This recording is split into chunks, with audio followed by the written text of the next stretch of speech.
Une chose qui est très frustrante, c'est quand t'as fini de maquiller puis que la cliente elle ouvre ses yeux et on voit rien du maquillage. Puis ça arrive souvent quand la personne a des hooded eyes ou des paupières tombantes. Donc un des tips que j'aime donner, c'est de monter le maquillage le plus haut possible, de pas oublier de maquiller l'intérieur des yeux, ça fait en sorte que ça agrandit les yeux, mais vraiment d'aller plus haut que d'habitude, comme ça même quand elle ouvre les yeux, on voit le maquillage. Puis une chose que je fais tout le temps avec mes clientes, puis elles le savent, c'est que à chaque 5 secondes, je leur dis, est-ce que tu peux ouvrir tes yeux? Est-ce que tu peux ouvrir tes yeux?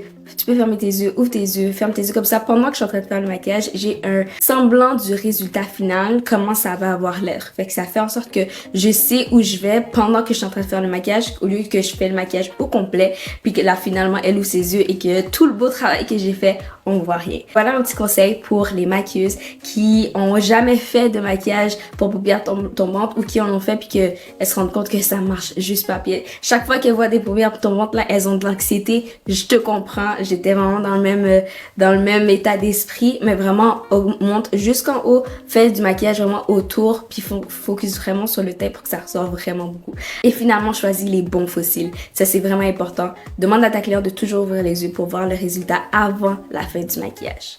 Si tu es maquilleuse ou tu veux devenir maquilleuse, j'ai une liste gratuite de 16 étapes à ne pas oublier pour développer ton entreprise de maquillage. Pendant que tu es en train de développer tes compétences ou pendant que tu as déjà beaucoup de maquillage, ça peut vraiment t'aider à savoir qu'est-ce qui te manque, qu'est-ce qu'il te faut. Tu as juste à télécharger sur anaiviacademy.com/liste. Tu vas pouvoir la voir, regarder la liste, voir qu'est-ce qui te manque puis t'aider à te situer un peu où tu veux aller puis qu'est-ce que tu veux avoir dans ton entreprise. J'espère vraiment que ça va t'aider, donc tu peux tout simplement aller le télécharger.